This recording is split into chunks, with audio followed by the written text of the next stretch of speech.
ননাজো আগু জুনি দেউৰী সাহিত্য প্ৰাক্তন সভাপতি ভাষাবিদ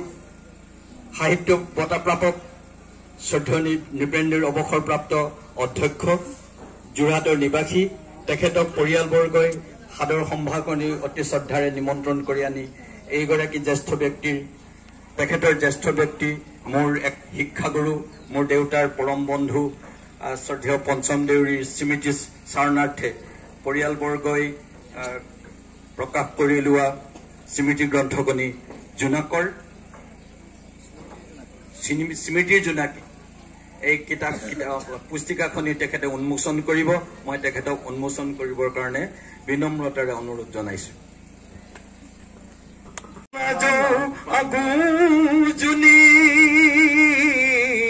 ননাজো আগু জুনি গাবা ননাজো আগু জুনি হে মহান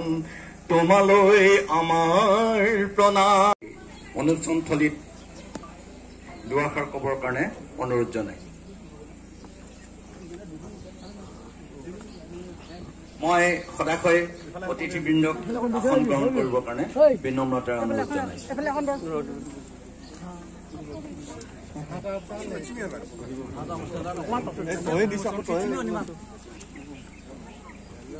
মাফ কৰিব এই স্মৃতি গ্ৰন্থত পৰিয়ালবৰ্গই সদ্য প্ৰয়াত পিতৃৰ পিছতে প্ৰয়াত তৃতীয় পুত্ৰ শ্ৰীমান মনোজ দেউৰীৰ স্মৃতি চাৰণাৰ্থেও এই স্মৃতি গ্ৰন্থত বোধহয় সংলগ্ন কৰিছে মই সেইগৰাকী মৃতকৰ কাৰণেও শ্ৰদ্ধাঞ্জলি নিবেদন কৰিছো মই উন্মোচন ডাঙৰীয়াক দুআষাৰ ক'বৰ কাৰণে অনুৰোধ শ্ৰদ্ধাভাজন উপস্থিত সুধীবৃন্দ বিশেষ ক'বলৈ মন যোৱা নাই মই কাৰো মুখলৈ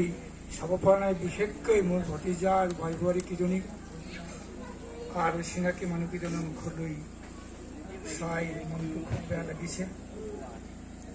মোক মোৰ ভতিজা বেণী মাধৱে ভাস্কৰে বৰ আশাৰে মাতিছিল প্ৰথমতেই পিছত আকৌ দুখটো পালোঁ পিছৰ খবৰটো শুনিলোঁ কি কম কি নকম মনটোৱে খুব কান্দি উঠিছে যাই কি নহওক মই ককাইদেউৰ আত্মাৰ সদ্গতিৰ কাৰণে ভতিজাটোৰ আত্মাৰ সদ্গতিৰ কাৰণে ভগৱানৰ ওচৰত প্ৰাৰ্থনা জনাইছোঁ তেওঁলোক য'তে থাকে তেওঁলোকৰ আত্মাই যেন চিৰশান্তি লাভ কৰে লগে লগেই মই পৰিয়ালবৰ্গৰ সকলোলৈকে মোৰ ফালৰ পৰা সমবেদনা জ্ঞাপন কৰিলোঁ ইয়াৰ পাছত মই ককাইদেউ সম্পৰ্কত ভতিজাটোৰ সম্পৰ্কত মাত্ৰ 2 লাইনমানহে কম ককাইদেউক মই যেতিয়াই লগ পাইছিলোঁ তেতিয়াৰ পৰাই তেখেতৰ লগত চিনাকি হোৱাৰ দিন ধৰিয়েই আমাৰ লগত যে এটা সম্পৰ্ক আছে সেইটো মই বুজি উঠিছিলোঁ আৰু সভাৰ সমিতিয়ে পাওঁতে ককাইদেউৰ লগত বহুখিনি আলোচনা কৰিছিলোঁ জাতিটোৰ হকে সমাজৰ হকে শিক্ষাৰ সম্পৰ্কত ককাইদেউৰে বৰ হাঁহি মুখীয়াকৈ ভাই নথুই না দেখিয়া দাই থুই না ইত্যাদি মোক খবৰ লৈছিল আৰু ময়ো তেখেতৰ ওচৰত তেনেধৰণে খবৰ খাতি ৰাখিছিলোঁ মাজতে মই কেইবাবাৰো তেখেতক ইয়াত আহি চাই গৈছিলোঁ ককাইদেউৰ শাৰীৰিক অৱস্থাৰ কথাও মই বুজি পাইছিলোঁ আৰু লগে লগে আহি মই তেখেতক কিছু অসুবিধাবশতঃ কথা পাতিবলৈ অসুবিধা পোৱাৰ কাৰণে মই কলমে